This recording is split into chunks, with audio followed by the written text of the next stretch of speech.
Boa noite. Temos a live hoje com a doutora Juliana Alzugui. O pessoal está entrando, vamos aguardar todo mundo entrar. O pessoal está começando a entrar. Quem entrar, dá um aceno aí, dizendo que estão conseguindo ver a gente direitinho. A doutora Juliana já entrou.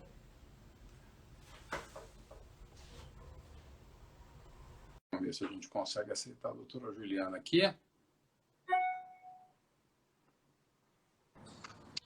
Doutora Juliana Alzugui. Olá, Roberto.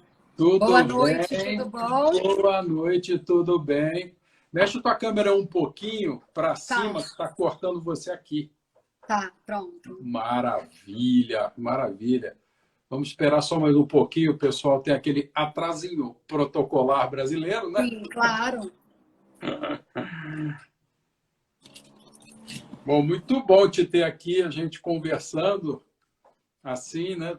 É tão bom. Eu comentava com a doutora Juliana, que a gente se fala como Juliana e Roberto, que é bom botar um rosto de um ser humano numa voz e numa imagem que tem tantos vídeos bacanas gravados para a gente no YouTube, né, Juliana?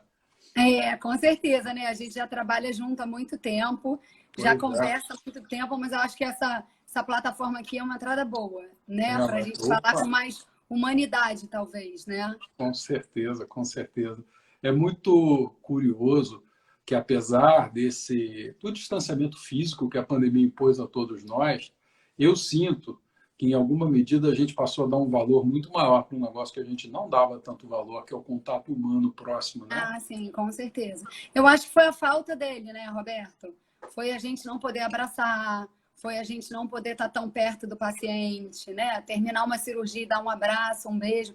A gente perdeu isso de certa forma.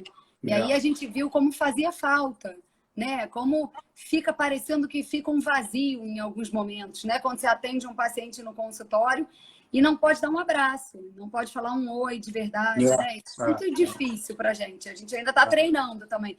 Acho que não combina muito com o que a gente vê de cultura brasileira, de cultura médica no Brasil, né? Ficou uma coisa muito diferente. Não, e o latino, em geral, é muito caloroso, muito de toque, muito de abraço e beijo, etc. e tal. Então, é muito antinatural para a gente isso, né? Sim, com certeza.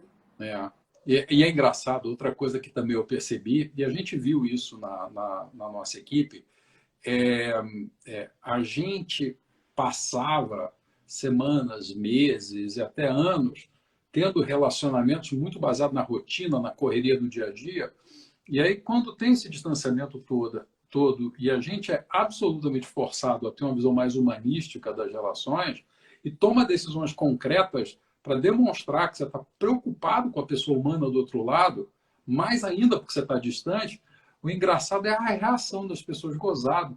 A gente está conhecendo um lado humano das pessoas que a gente não conhecia. Que a gente não conhecia, né? Muita gente na pandemia começou a olhar para o outro de uma outra forma. Acho que foi uma pausa no tempo, né?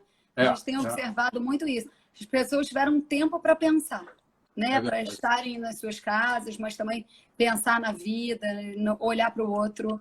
Eu vi muita gente fazendo trabalhos super bacanas durante a pandemia, pessoas que não tinham nem tempo para pensar nisso, né? Então acho que a gente tem que sempre tentar tirar algum aprendizado das coisas. Eu acho que o aprendizado da pandemia é esse, né? Que a gente pode pensar em fazer um mundo melhor, talvez, um mundo mais humano, com a importância dessas relações. Acho que isso foi muito válido. É verdade, é verdade. E o ser humano, ele nem é tão difícil assim de ler, né? Por que eu vou me importar? Por que eu vou me importar com alguém que não se importa por mim, né? Essa é uma lógica muito básica. E é verdade, verdadeira, é compreensível. E se a gente não se importa genuinamente pelo próximo, seja ele um colaborador, um parceiro ou uma pessoa com quem a gente se relaciona, por que ele vai se preocupar com a gente, né? Exatamente. Tem que ser uma coisa de duas mãos, né? Para a gente receber em troca, né? Pois é, exatamente. Bom, 7h04. Temos aí bastante coisa interessante para conversar contigo e assim, e explorar todo o teu conhecimento aí. E, pessoal, um tema que a gente conversou com a Juliana, que ela achou que fosse interessante a gente abordar na live de hoje, é como se preparar para a fase final da gravidez, né? Em que vem gravidez, amamentação, etc. e tal, né? E aí, já dando o pontapé inicial, né, Juliana, o que é? Tem um marco que define o fim da gravidez? Ou seja, começou a fase final da gravidez. Que marco é esse? Então, o que acontece é que a gente divide a gravidez em 3 trimestres, né? Então, para a gente, tecnicamente, a fase final da gravidez é o último trimestre, né? Quando a gente fala na gravidez, a gente pensa em 40 semanas. Todos os cálculos que a gente faz na gravidez, todas as previsões são baseadas em 40 semanas, né? O bebê pode nascer com 39, mas para a gente o nosso cálculo é 40. Então, 12 semanas antes desse final, que seria com 28, a gente começa, inaugura aí o terceiro trimestre, que é a fase final da gravidez. Mas, a meu ver, e aí não falando de técnica só, falando um pouco do sentimento mesmo disso tudo, eu acho que, assim, de 28 a 35, as coisas ainda estão um pouco organizadas para as mães, sabe? Você ainda não sentiu que está chegando a hora. As pessoas estão ali com 28 semanas, terminando o quarto do bebê, se organizando. Mas quando a grávida faz 35 semanas, para a gente é um marco muito importante. É o final da diferenciação celular do pulmão, que é a grande coisa, né? Que é essa parte respiratória que tem que ser finalizada no bebê. Então, a partir de 35, a gente vê um bebê, assim, claro que um bebê que nasce com 35, ele pode ter que ir para a UTI, mas, assim, mais formadinho. E aí, a partir daí, eu acho que a grávida começa a sentir mais o peso do final da gravidez, que eu acho que é o grande desafio, né? Talvez o desafio do final da gravidez tem uma palavra que eu acho clássica, que é paciência. Quando a gente tem 35 semanas, eu já fui grávida um dia por 2 vezes, então eu vejo bem que, assim, até 35, a grávida está cheia de energia, né? Porque, assim, o primeiro trimestre é muito marcado pelos enjoos, pelo cansaço, pela queda de pressão. Então, geralmente, a grávida não tem aquela disposição toda. No segundo trimestre, que é a partir de 12 semanas, tá todo mundo super animado. Aí você passou aquela fase de risco de perda fetal maior, aí você já fez o ultrassom, já se envolveu mais com a gravidez, e aí você começa a preparar o quarto, se organizar. O que acontece é que no terceiro trimestre, quando você entrou com 28, você ainda está bem. Com 35, a grávida enfrenta um monte de desafios. A primeira é a paciência, porque para a grávida, com 35, é um marco, assim, começa o cansaço. Você começa a ficar mais pesada, é a fase mesmo que o bebê começa a ganhar muito peso e aumentar de tamanho muito rápido. E isso tem um custo, né? A gente tem um útero mais pesado, que comprime mais a vascularização inferior da perna. Então, a grávida, depois de 35 semanas, tem mais cansaço, tem mais edema, sente mais calor, já está desconfortável com a barriga, que já é muito grande. O momento de dormir passa a ser difícil, porque quando a grávida deita e a barriga cai sobre a veia cava, que é uma veia que passa ali perto da coluna, cai sempre a pressão um pouquinho. Além disso, ela já tem um abdômen super distendido, que já está atrapalhando a capacidade pulmonar. Eu tenho um diafragma, que é a base do meu pulmão, muito amassado. Então, eu já respiro pior. E aí, eu tenho uma digestão pior. Porque durante a gravidez, todos os fluidos, né, ficam com um movimento mais lento. Porque a musculatura do nosso corpo, e quando eu falo de musculatura, eu não falo de musculatura de atividade física, não. Eu falo da musculatura do esôfago, do estômago, da bexiga. Todos eles estão muito relaxados pela progesterona. Então, o que acontece é que tudo fica mais lento. Então, eu vou jantar e demora muito tempo aquela digestão. E aí a grávida acorda meia-noite com azia, se sentindo mal. Então, eu acho que, assim, para mim, o final da gravidez, sem falar em trimestre, assim, muito teórica, eu acho que a partir de 35 semanas, para mim, seria o final, assim, que é esse desafio de lidar com todas essas coisas e de lidar também com a paciência. Porque aí a gente tem um outro cenário, que é o momento do parto, né? Então, assim, é a paciência de esperar a hora certa, é a paciência de ir no obstetra. A gente vê que a grávida chega para uma consulta querendo ir para o hospital resolver aquilo, né? Eu já estou tão cansada, mas para mim a gravidez, entre aspas, já deu. Já estou exausta, já não dá para nascer, é o que a gente mais escuta. E aí, Vossa Excelência, a natureza, até o timing dela, né? É. E aí a grávida que está esperando um parto normal, principalmente no primeiro filho, esse colo só vai melhorar depois de 38, 39 semanas, e a grávida acha que com 35 acabou a gravidez para ela. Para ela tá tudo certo, mas ela tem que esperar quase um mês ainda, né? Então eu acho que a gente lida com esses dois cenários. O cenário desse cansaço, desse edema, dessa falta de disposição, misturado com o cenário psicológico, que traz essa ansiedade do parto, que faz essa coisa de querer resolver logo o parto. E esse processo do parto é um processo de paciência para mim.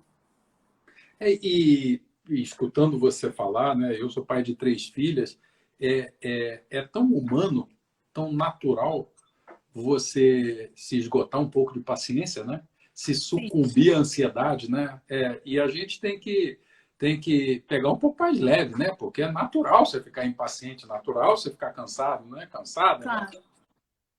Não, com certeza, com certeza. Porque aí, no final da gravidez, eu tenho uma questão física, né? Que já dá um cansaço e uma impaciência. E, além disso, se soma essa ansiedade. Aí, pronto. Aí uma série de desafios para a grávida, eu acho, sabe? E o que você diria que são coisas assim? Não, isso não é comum, isso você tem que prestar atenção e trazer para a médica. O que seriam coisas assim, na fase final da gravidez, que é um negócio que não é comum e que é um sintoma, é um sinal que você tem que prestar atenção? Então, tem alguns sinais de alerta, assim, do final da gravidez, né? Vamos pensar que, assim, no terceiro trimestre, se eu falar a partir de 28 semanas, uma coisa que não é comum é a paciente ter contração muito cedo. Por exemplo, com 28, com 29, com 31. Então, isso é uma coisa que tem que falar com o médico. Existem tipos de contração diferentes, né? A gente tem uma contração que tem um nome super difícil, que chama Braxton Hicks, que nada mais é que uma contração de treinamento, onde a fibra uterina muscular começa a fazer contrações assim um pouco involuntárias, um pouco independentes. Não é uma contração de trabalho de parto. E geralmente não dá dor. Então, por exemplo, a paciente está fazendo compras no supermercado e ela sente a barriga ficar dura. Aí ela para, solta as coisas que ela está na mão, espera uns 30 segundos e aquilo passa. Então, essa contração de treinamento é muito comum a partir de 35 semanas. Porém, um pouco antes disso, acho que é uma coisa de atenção para se avaliar com o obstetra, para ver se tem alguma coisa aí que não está legal, tá? Outras coisas que eu acho importantes, por exemplo, é a gente sempre ficar atenta com a ruptura de bolsa, que é uma coisa que faz a gente ligar para o médico, né? Romper a bolsa, geralmente, a paciente fica muito perguntando para a gente, mas como é que é? O que acontece? É difícil a pessoa ter dúvida. Na verdade, assim, quando a gente rompe a bolsa, a gente tem uma saída de água muito importante. Geralmente, as pacientes falam assim para a gente, parece que eu estou fazendo pipi sozinha, sem conseguir segurar e controlar aquilo. É uma água de escorrer pela perna. Então, se eu tiver um líquido de escorrer pela perna, ou se eu tiver esse líquido de alguma cor diferente, escura, que é a presença de mecônio, aí a gente tem que avisar o médico. E acho que, assim, principalmente essa coisa da contração, o trabalho de parto, né, que eu acho que é o que todo mundo tem muito, esse medo do trabalho de parto. Será que eu vou saber qual é a hora de eu ligar para o meu médico? O trabalho de parto é uma coisa que imprime ritmo. Acho que se a gente ficar com a palavra ritmo na cabeça, a gente não tem dúvida. Eu posso ter uma contração meio-dia e depois umas 5 da tarde. Isso não é trabalho de parto. São coisas independentes com um espaço enorme, né? Então, acho que, assim, você está me falando o que eu deveria avisar o médico. Então, sinais de trabalho de parto é uma coisa para avisar o médico. Então, sangramento, se a paciente tiver um sangramento importante. A própria saída do tampão mucoso, que é uma questão também que as pacientes têm muita dúvida. Acho que vale fazer um parênteses aqui para explicar um pouco do tampão. O tampão mucoso é uma secreção que, entre aspas, funciona como uma rolha. Ele é uma tampa mesmo, que fica dentro do colo do útero. Então, com o tempo da gravidez e com a cabeça do bebê, quando ela começa a se insinuar e apoiar ali nesse colo do útero, ela faz uma pressão no colo e esse tampão pode ser liberado. Liberação de tampão mucoso não quer dizer trabalho de parto. É claro que, assim, o que a gente espera é que, conforme a paciente vai tendo contrações e a cabeça vai descendo, ela vai expulsar aquele tampão. Mas muitas pacientes, às vezes, liberam o tampão mucoso 2 semanas antes de ter filho. Às vezes, a cabeça está muito baixinha mesmo, ela se movimentou muito naquele dia, fez muita pressão e aí aquele tampão mucoso saiu. Então, assim, mas eu acho que é válido avisar o obstetra, sabe? Para ele conseguir fazer um raciocínio. Será que essa cabeça tá baixa demais, né? Observar os próximos sinais que vão vir. Isso eu acho que vale a pena. Sangramento, secreção escura e o começo de contração, né? Porque mesmo que seja na hora do parto, eu acho que é sempre bacana a gente sinalizar o obstetra cedo, né? Para todo mundo começar a se programar. Já é um momento que tá todo mundo, né? Principalmente a paciente, o marido, nervoso, querendo resolver tudo, ir para o hospital, vai para o hospital, não vai para o hospital. Eu acho que o obstetra ser sinalizado cedo, olha, eu tive uma contração meio-dia, agora tive outra 1 da tarde, agora tive outras 2 da tarde, não estou com muita dor, mas estou tendo alguma coisa diferente aqui. Eu acho que isso também é uma coisa para sinalizar, de final da gravidez. Ou sintomas, por exemplo, que a gente possa associar com pressão alta, desmaio, qualquer coisa assim, eu acho que também é uma coisa que vale a pena. Dor de cabeça, muito importante para a gente verificar a pressão, né? O risco de uma pré-eclâmpsia ou da pressão mais alta é mais nesse finalzinho mesmo. Então, eu acho que isso também, assim, edemas muito grandes, sabe? Inchaço das pernas, né? Eu calçava um sapato até 33 semanas. Com 35, 36, já não cabe o meu sapato? Pode não ser nada. Pode ser só um edema. Mas eu acho que a gente tem que verificar a pressão, né? Porque o edema também não é mais uma das coisas que a gente usa para fazer diagnóstico de pré-eclâmpsia, mas é um sinal extra que ajuda a gente. Então, acho que essas coisas são as principais. Alimentação nessa fase, alguma dica? O que mais que a grávida pode fazer para facilitar a aproximação do momento do parto? Então, a dica de alimentação são alimentos leves, com refeições com menos quantidade de alimentos, sabe? Fazer vários lanchinhos ou fazer várias vezes a alimentação. Então, tomou o café da manhã, tomar um lanchinho ali entre o café e o almoço. Aí come no almoço, lanche de novo. Come no jantar. A ceia eu ainda acho duvidosa, porque a gente tem uma questão que é a digestão. Então, sempre você já tem uma situação na gravidez que propicia o aparecimento de refluxo, né? Porque, como eu disse anteriormente, como a musculatura do esôfago e do estômago está muito relaxada, o que acontece é que quando a gente deglute o alimento e começa a digestão, a gente às vezes não fecha muito essa passagem do esôfago para o estômago. Esse esfíncter fica um pouco incompetente, fisiologicamente mesmo, é dos hormônios. E aí fica voltando um pouco essa secreção ácida que faz a digestão do estômago e a grávida fica vazia.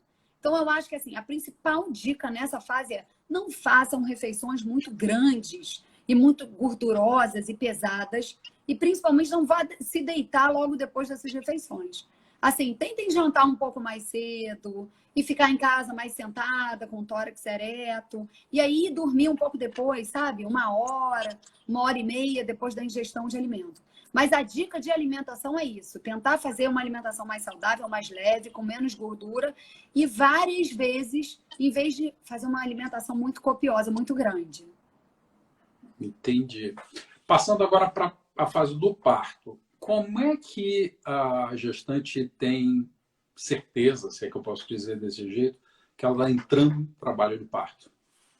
Então, olha só, eu acho, voltando naquela questão das contrações, eu acho que o principal do trabalho de parto é pensar em ritmo. O que é uma contração? É um momento que a barriga fica toda dura, ela inteira, não é um lado como quando a gente sente que o bebê chutou e uma lateral ficou dolorida. Não, é a barriga dura por completo. A contração deve durar ao menos 60 segundos, para eu chamá-la de uma contração que pode levar a um trabalho de parto. De 60 segundos a 90 segundos, mais ou menos. E ela geralmente dá dor. No início, muito leve. É como se você estivesse aqui contando uma piada e aí, de repente, a barriga ficou dura e você sente a necessidade de parar de contar. Vou ficar quietinha, esperar 1 minuto e aí eu vou voltar. Então, isso para mim é um pouco um sinal do que é uma contração. E a contração tem que ter ritmo. Não interessa ter uma dessas, ainda que tenha dor, dessa forma, sabe? Com uma outra às 4 da tarde, uma meio-dia e outra às 4 da tarde. Não adianta. Contração de trabalho de parto tem ritmo. Então, sinal de trabalho de parto é ou romper a bolsa e sair líquido, ou ter uma contração com dor e durando mais ou menos 60 segundos, que vai se repetir com algum ritmo. Então, normalmente, ela começa a se repetir de hora em hora. depois de 3, 4 horas, ou seja, 3, 4 vezes que você teve contração, ela passa a vir com 40 segundos, ela passa a vir com 40 minutos, 35 minutos, e ela vai diminuindo o intervalo de tempo entre uma e outra. Acho que a gente deve sinalizar o obstetra desde a terceira. Olha, nas últimas 3 horas eu anotei aqui, tive uma contração de mais ou menos 1 minuto, com um pouquinho de dor. Essa dor vai aumentando e o intervalo entre elas diminuindo. E aí o obstetra vai sinalizar qual é a hora que ele acha que é a hora de internar e de ir para o hospital. Né? Quem está tentando um trabalho de parto e quem quer ter filho de parto normal, geralmente tem que ter um pouquinho de paciência. O ideal é ir para o hospital quando a gente tiver uma contração assim, pelo menos de 20 em 20 ou de meia em meia hora. Se não tiver saído líquido escuro, nada que me faça ir mais rápido, ou um sangramento muito importante, o obstetra vai monitorando para também internar a grávida no momento que seja bacana. Porque até a grávida cansa, sabe, Roberto? Você internar uma paciente que vai ficar 12 horas lá no pré-parto, também cansa um pouco. Eu acho que ela pode estar na casa dela, no ambiente dela, com as coisas dela, e ir para a hora do parto no momento, assim, que realmente está um pouco mais aproximado. Acho que isso são, assim, os sinais de alerta mesmo. E pelo que você está explicando, é importante, parece um detalhe, mas é importante você controlar o intervalo, anotar, cronometrar o intervalo das contrações para poder ir documentando. Exatamente, né? Exatamente. Porque é como se fosse, a gente chama, quando a gente faz isso no hospital, a gente chama isso de partograma. Né? Só que é mais completo. A gente examina e vê lá quanto está contraindo, e vê o batimento cardíaco, e faz o toque vaginal. Mas em casa, você pode fazer um mini partograma você mesmo, né? E anotando as coisas que você está sentindo, sangrou, anota. Quando você liga para o médico, você consegue dar um panorama mais importante, mais informativo, para que tudo aconteça de forma mais perfeita. Entendi. Um mito que eu gosto de perguntar, e acho que é nosso dever esclarecer, né? É que estourou a bolsa, o bebê tem que sair em meia hora. Senão, é o fim do mundo. Conta um pouquinho disso. Nada disso, é o contrário. É porque eu acho, na verdade, que isso é uma coisa cultural. Quando a gente é pequeno, a gente vê na novela, né? Rompeu a bolsa, a mulher está gritando e corre, vai nascer. Não é nada disso. O ideal, o que é a ordem natural? É começar a contrair, o útero começa a apertar o bebê que está com a bolsa em volta dele, de encontro ao colo. E quando essa penetração no colo acontece, a bolsa acaba por romper, porque ela é uma pelinha muito fina. Então, é mais ou menos isso. Então, o que a gente vê de história natural é começar a contrair. Quando a gente está num período que o bebê já está mais baixo, aí rompe a bolsa. E aí pode demorar 2, 3, 4 horas para nascer. Ainda tem uma outra coisa que acontece, que às vezes a bolsa rompe fora de ordem. Ela rompe primeiro, pode ser por algum motivo, ou por infecção, ou quando a gente tem gêmeos, que a distensão uterina é muito grande, então o risco de ruptura de bolsa é maior. Mas a paciente pode romper a bolsa e horas depois entrar em trabalho de parto. A gente tem um período de segurança aí. Até 12 horas, se eu não tiver mais nada, né? Se eu tiver uma ultrassom normal, um bebê que está numa posição que eu já sei qual é, eu não tenho risco de prolapso de cordão, nada disso. Então, imaginando uma grávida que não tem nenhuma intercorrência, eu posso deixar ela em casa um pouquinho, esperando para ver se entra em trabalho de parto espontaneamente. Então, assim, romper a bolsa não é igual ao bebê vai nascer, temos que correr. Não é. A não ser que a paciente esteja com dor. Porque o que pode acontecer, ela está contraindo há 4, 5 horas, a bolsa rompeu, e quando a bolsa rompe, o que acontece é que eu começo a ter mais espaço para o útero fazer essa contração. Então, ele começa a ter, é como se ele tivesse mais força. Porque antes ele está contraindo contra uma tensão. Quando a bolsa some, essa tensão diminui. Então, eu faço uma contração mais caprichada. Então, realmente, a contração pós-ruptura de bolsa, quando está no trabalho de parto, é mais dolorosa. Acho que talvez por isso tenha essa coisa. Vamos correndo para o hospital. Entendi. E principalmente no nosso país, o que deveria ser uma conversa super tranquila não é via de parto, né? Tipo de parto, normal ou cesárea. Fala um pouquinho sobre a diferença de um para o outro, o que define um, o que define o outro. É uma escolha da mãe ou pode não ser uma escolha da mãe? Fala um pouco sobre parto normal e cesárea. Então, vamos lá, olha só. Realmente a gente tem um problema com isso. Porque antigamente, muito antigamente, a gente fazia sempre parto normal, né? A cesariana, há muitos anos atrás, assim, 20, 30 anos, a gente tinha que sedar a paciente. A paciente tinha que ter uma anestesia geral. O que era um caos, né? Porque a paciente não via o próprio filho nascer. Então, assim, a E deve cesariana... sedar a própria criança, né? Em alguma medida. Exatamente, você tinha um risco de passar um pouco de anestésico para a criança. Então, o que acontecia é que a cesariana era realmente para momentos de emergência. O que aconteceu? Com o advento da anestesia, da peridural, da raquidiana, a gente conseguia deixar as mães acordadas e verem os bebês. Porém, a questão é, aí, principalmente no SUS, se vinculou muito isso à dor. Então, a mãe que tem cesariana, ela não sente a dor do parto. Ah, então isso seria melhor. Né? Eu ainda vejo pacientes do SUS falarem, eu queria ter uma cesariana. E aí, quando você vai explicar os milhões de benefícios de um parto normal, a paciente só fala uma coisa: não, mas dói muito o parto normal.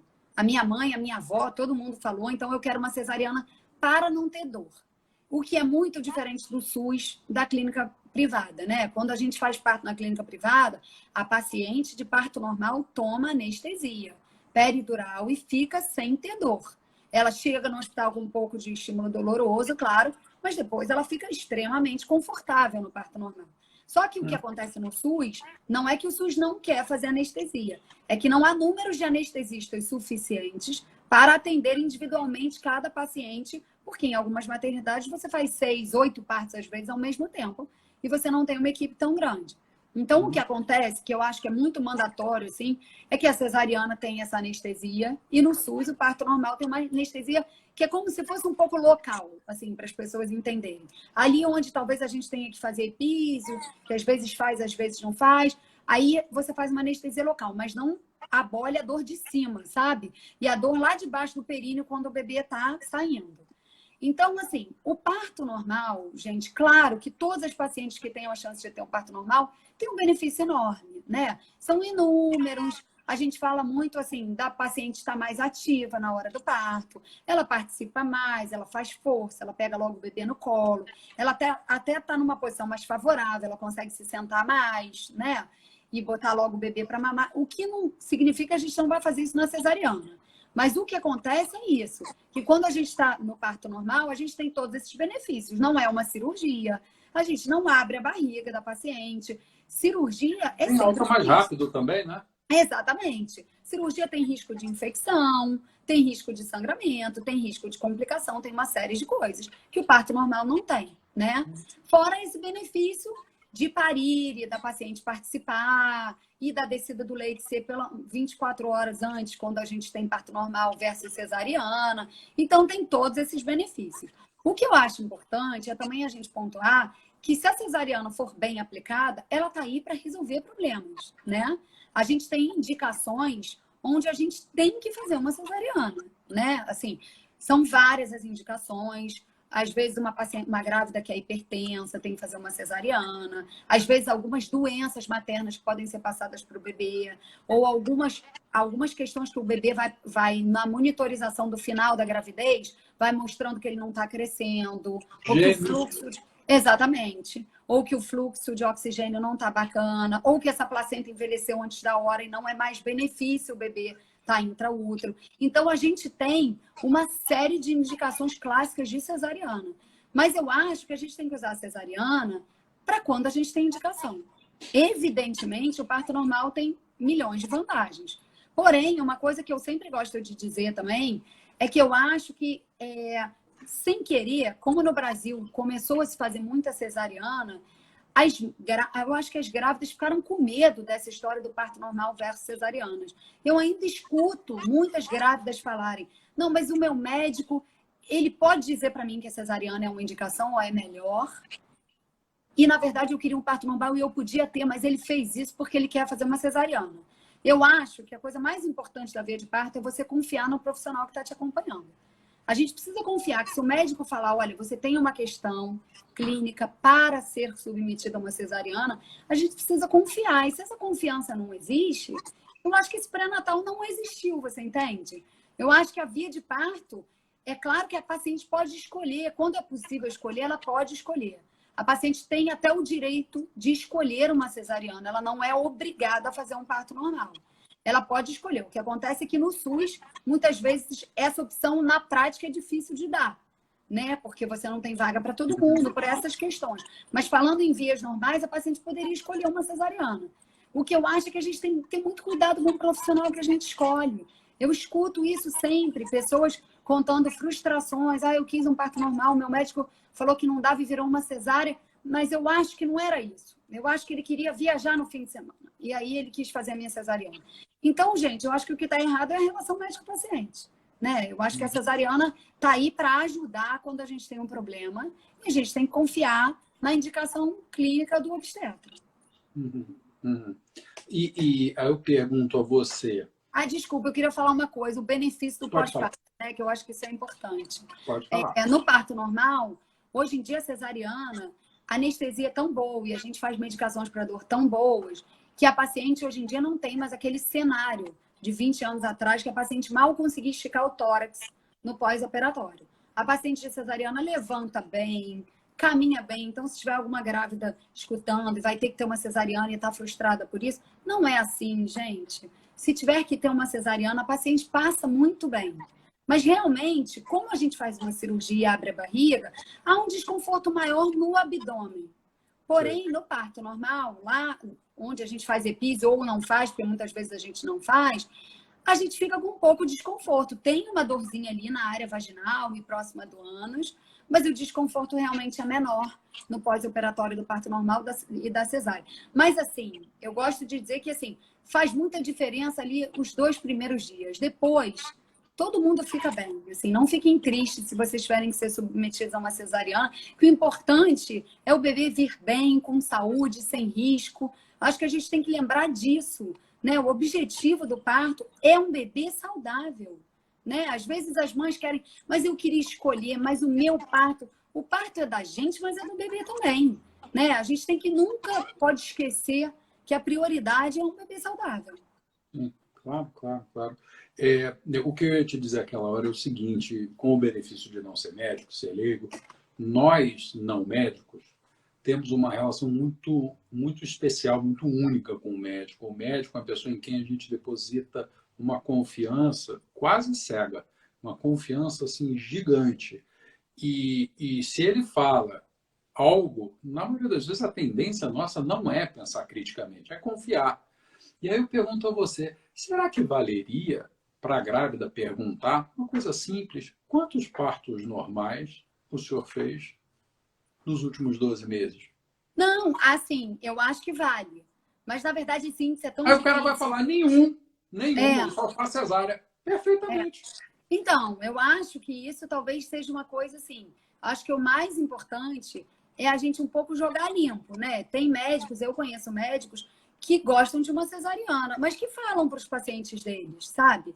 Dizem, olha, eu prefiro uma cesariana marcada, me sinto confortável por isso ou por isso. Tá tudo bem, eu acho que cada um tem que buscar o que acredita, não é verdade? Então, acho que isso é muito importante. Eu acho que essa conversa franca vale muito no pré-natal. E é para isso o pré-natal, né? Para a gente esclarecer tudo, para a gente estar junto com o nosso paciente, com a mesma ideologia, né? Fazendo as coisas que os dois querem, que os dois acreditam. Gente, a memória de um parto é uma coisa muito séria para uma mulher, sabe? Eu acho que se você tem uma experiência ruim, você leva aquilo para a vida, né? Toda vez que a gente faz um parto, acredito que todos os obstetras pensem assim, a gente quer que a paciente saia de lá radiante, assim, nossa, hoje foi o dia da minha vida, foi do jeito que eu pensei. Claro que às vezes não dá.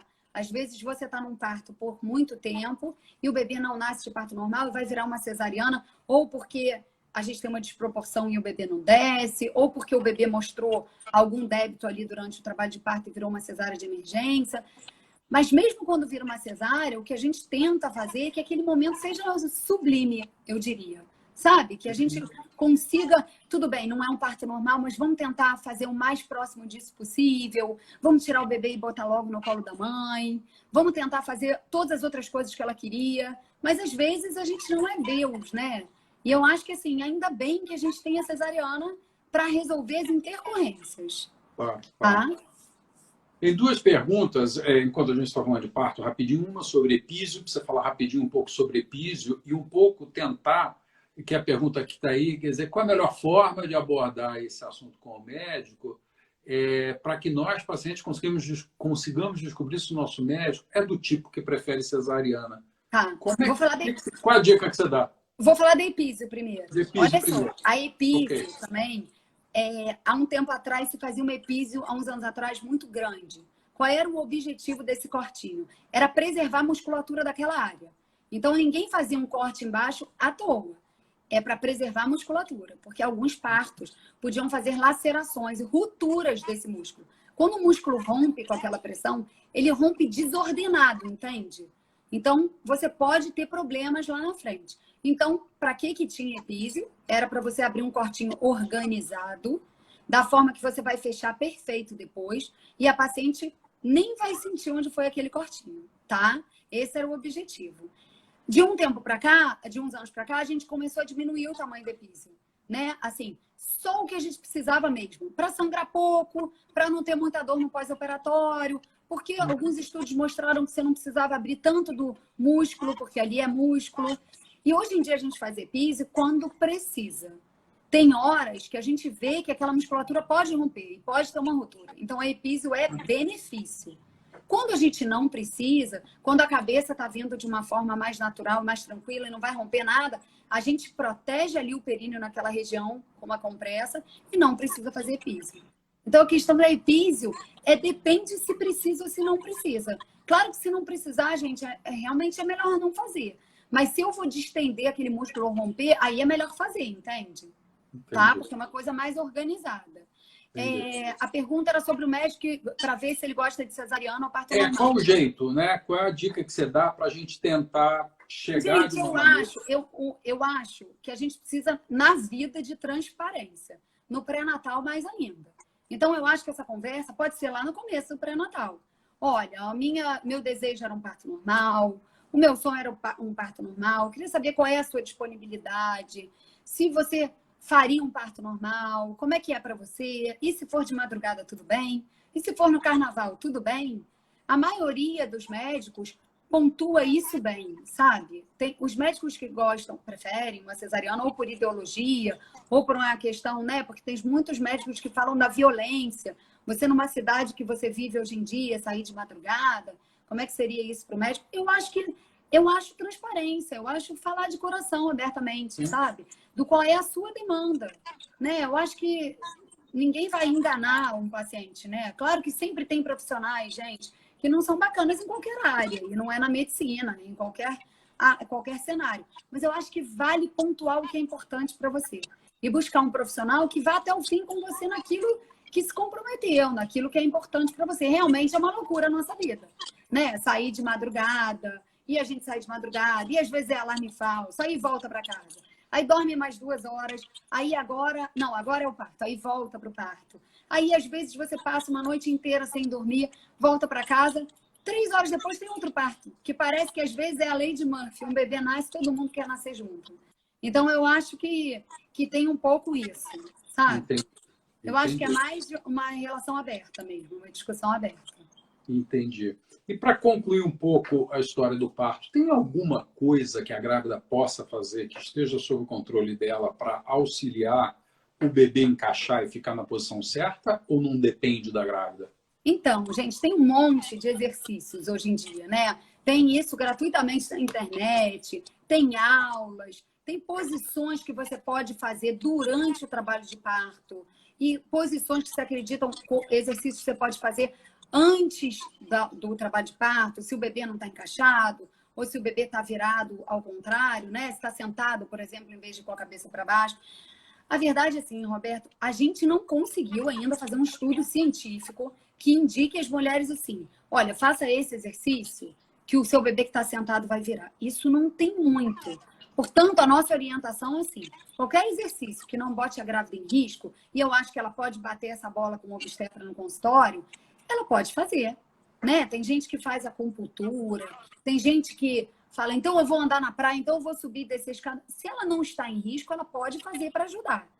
Mas o que a gente não pode prometer é que isso é benefício certo. na hora do parto, tem umas posições que a gente bota no trabalho de parto a paciente, sabe? Que a gente acredita que apoia melhor a cabeça, que ajuda o bebê a rodar. Tem alguns estudos que mostram algumas evidências. Eu só queria que ficasse, assim, certo, que não é uma coisa igual à resolução, sabe? Está nessa posição, eu vou fazer isso, vai resolver. Mas eu acho que dentro de uma paciente que quer ter um parto normal e quer ter essa oportunidade, tudo bem, vamos fazer tudo que não imprima risco, né? Eu super incentivo. Acho que todo mundo tem que buscar até o fim, até para a paciente pensar assim, puxa, mas eu fiz tudo, eu fiz os exercícios, eu fiz a acupuntura, realmente meu bebê não nasceu de parto normal, ou não virou, porque não era para ser. Então, eu acho que às vezes o emocional da paciente também conta muito, né? De ter esse sentimento do parto, assim, não foi o parto exatamente do jeito que eu queria, o parto normal, mas tudo bem, né? Eu acho que isso é válido. Entendi. Virando um pouco a chave agora para uma terceira parte do nosso papo, eu tendo sido pai já 3 vezes, sei a quantidade de coisas de curtíssimo prazo que a gente se preocupa na hora que o bebê vai nascer, né? Tanta providência, tanta coisa. São tantas decisões importantes e todas elas ali, daquele momento, com efeito imediato e tudo mais.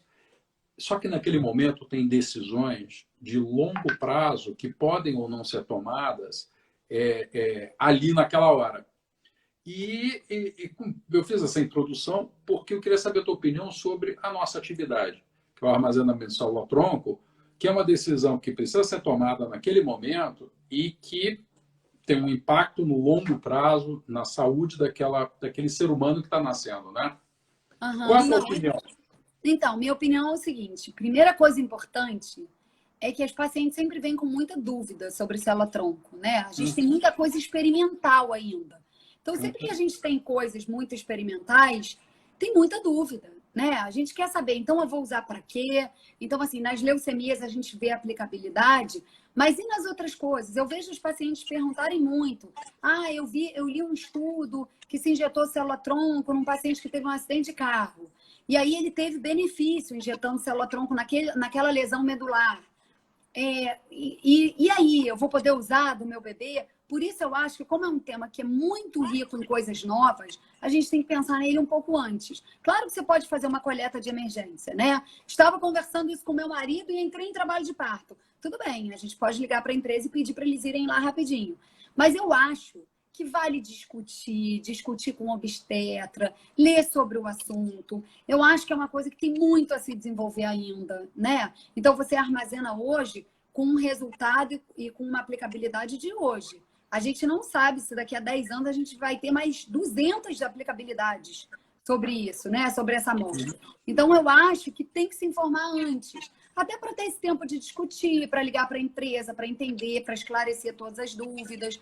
Acho que, assim, essa coisa da coleta do cordão, eu me lembro de muitas histórias engraçadas, assim, de paciente entrando em trabalho de parto e aí esquece de avisar da coleta do cordão. Geralmente, no pré-natal, a paciente já comenta com a gente. Eu tenho esse desejo, vou colher célula do cordão, já liguei para a empresa, já organizei. O que eu tenho que fazer? Na hora a gente avisa. E aí, às vezes, a paciente esquece de avisar. Naquela confusão de pegou a roupinha do bebê, pegou não sei o quê, avisou para a mãe. Avisou, e o filho pequeno que dorme lá, tem que ligar para a avó para ficar com a criança, porque eu vou de madrugada para o hospital. Na hora que chega, a paciente fala, a célula do cordão, esqueci. Então, acho que sempre, assim, acho que vale avisar o obstetra, porque a gente fica super ligado.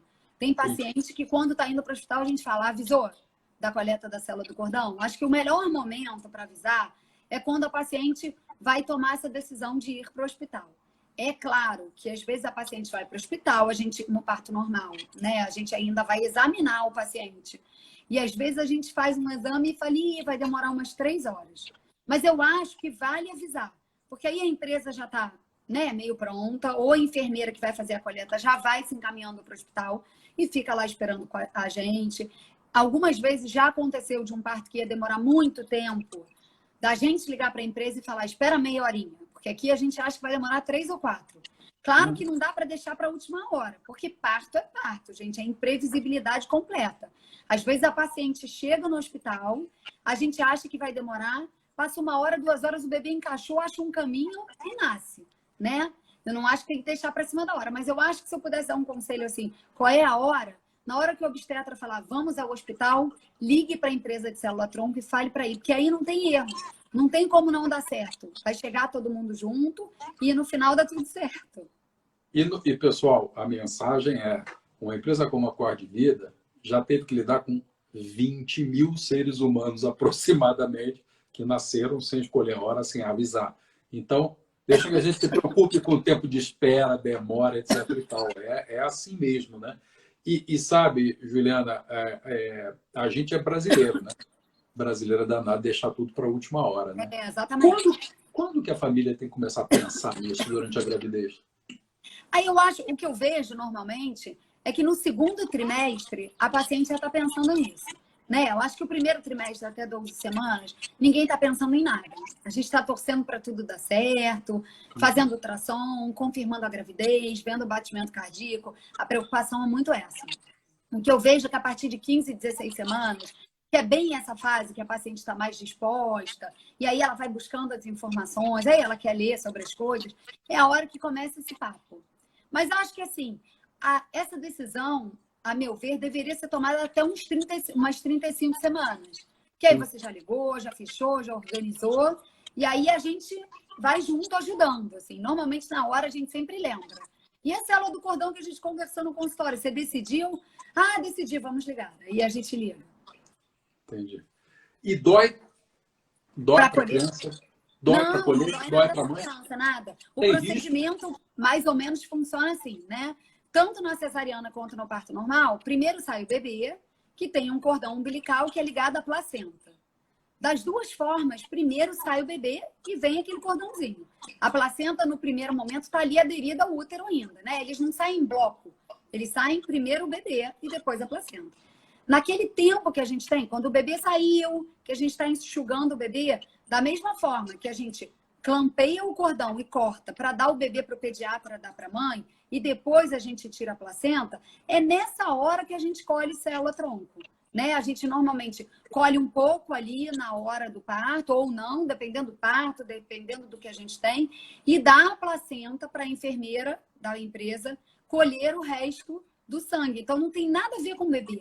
Quando a gente colhe célula-tronco, o bebê já não está mais nesse cenário.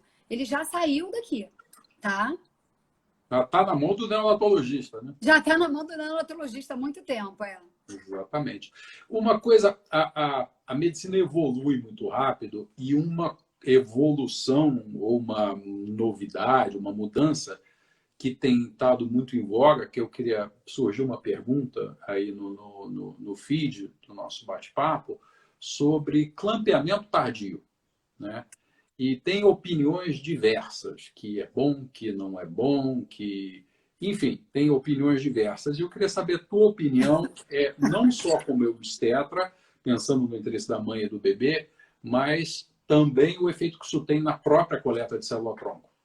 Na verdade, o que acontecia antigamente, a gente tirava o bebê, imediatamente clampeava o cordão, né? O que é clampear? Que eu acho difícil, né? Para um paciente que é leigo entender o que é clampear. É a gente prender com uma pinça de cada lado, assim, e aí a gente corta com a tesoura aqui. O bebê vai para o pediatra e a gente fica com aquele resto de cordão com a placenta, terminando ou no parto normal, esperando a placenta se desprender sozinha, ou na cesariana, algumas vezes a gente tem que ajudar e tira a placenta. É mais ou menos isso.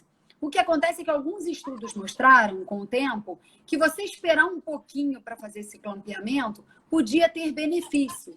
Você ia passar células, mais células-tronco e mais células hematológicas para o bebê ali através daquele cordão. Não há nenhum problema em a gente esperar um pouco mais para clampear, a não ser que haja alguma intercorrência.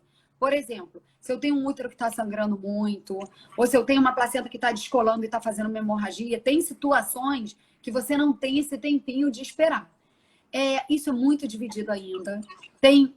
Antigamente, quando isso surgiu, a gente esperava 1 minuto.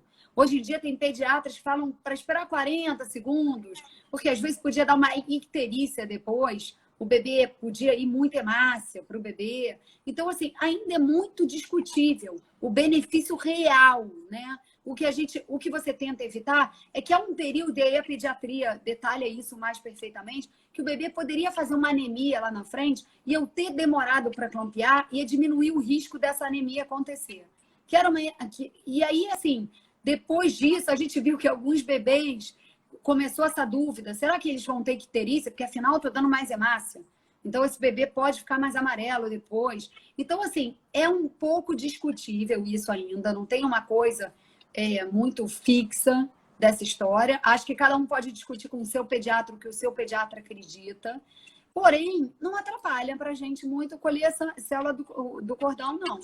A gente espera 1 minuto, eu canso de fazer isso, esperar 1 minuto, clampear o cordão. E aí, até porque essa é a importância de você ter uma enfermeira da empresa na sala, que a gente continua operando, né? Aquela placenta, quando sai, ela é dada para a enfermeira.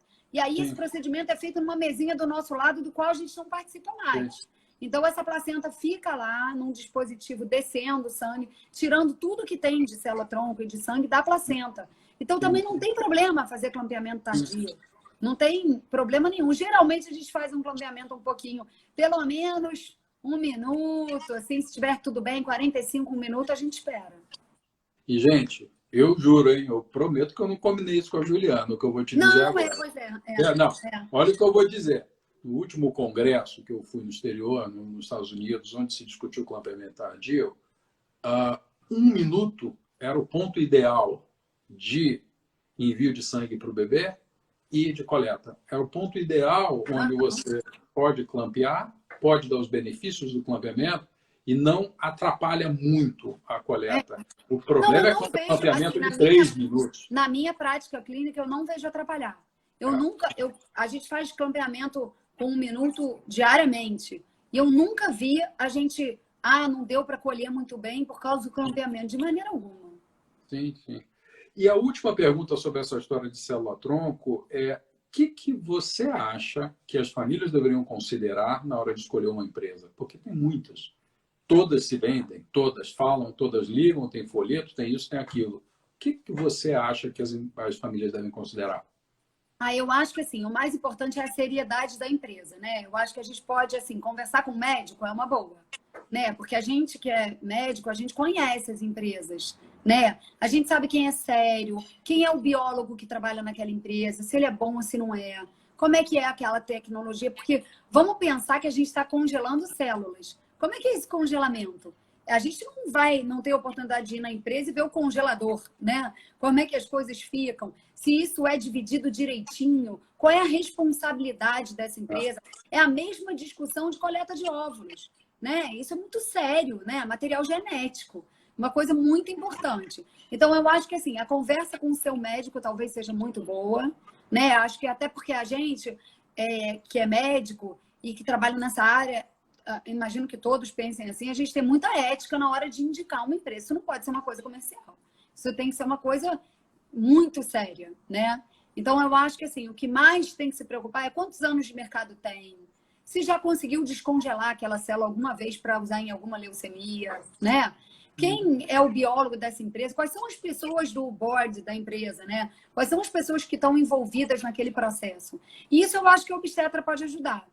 Porque a maioria conversa com as empresas, sabe? Vai falar, essa empresa não conheço. Se fosse você, optava por essa outra, que tem mais tempo de mercado, que eu conheço as pessoas, que são sérias. Acho que isso é o principal.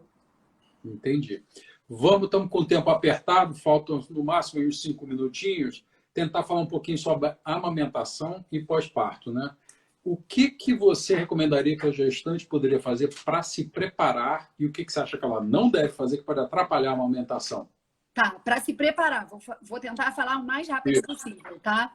Para se preparar, imaginar que o bico do peito vai sofrer atrito durante a amamentação. Então, todos esses cremes de hidratação e para não ter estria podem ser usados na mama, mas não no bico. Quando a gente bota no bico, a gente acaba por afinar muito o bico. Ele fica tão hidratado que na hora que a gente bota um bebê para mamar e ele faz a primeira atração, ele acaba machucando.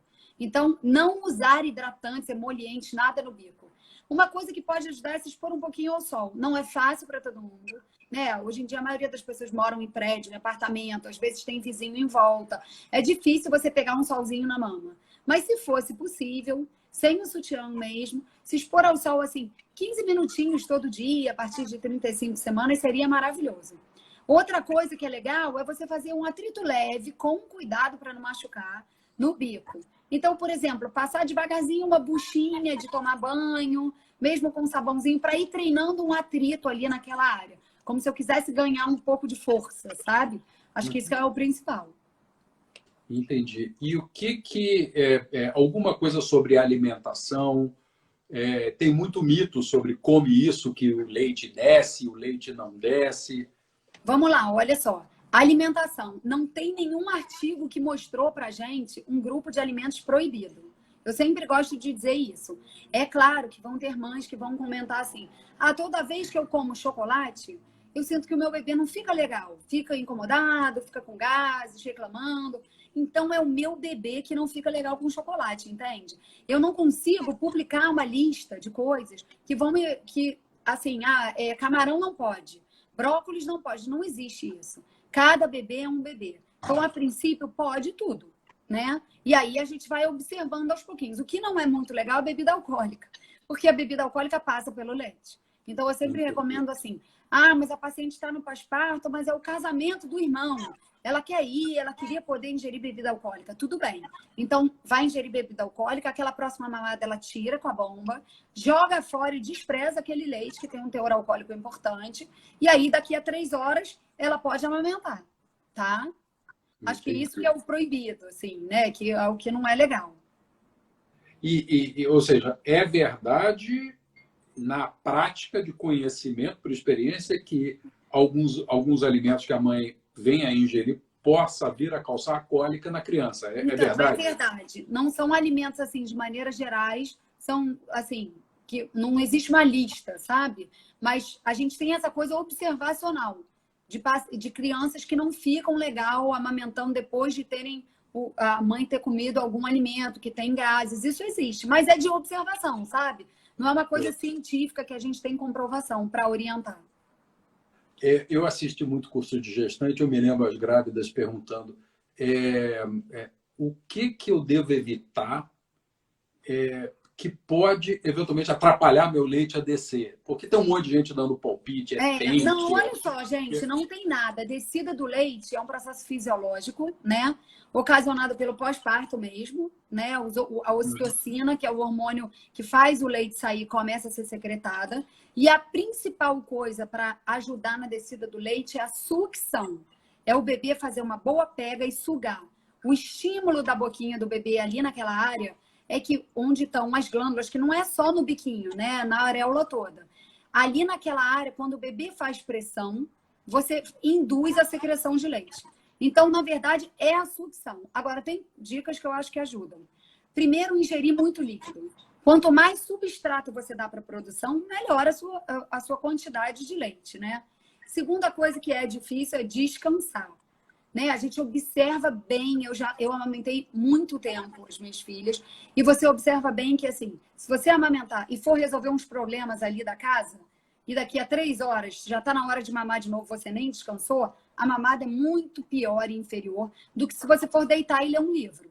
Então, acho que é importante descanso, ingerir líquido e se alimentar bem. Não ficar com essa coisa assim, pós-parto eu quero recuperar, né, perder todo o peso que eu ganhei na gravidez. Não é a hora. Isso é para depois. Entendi.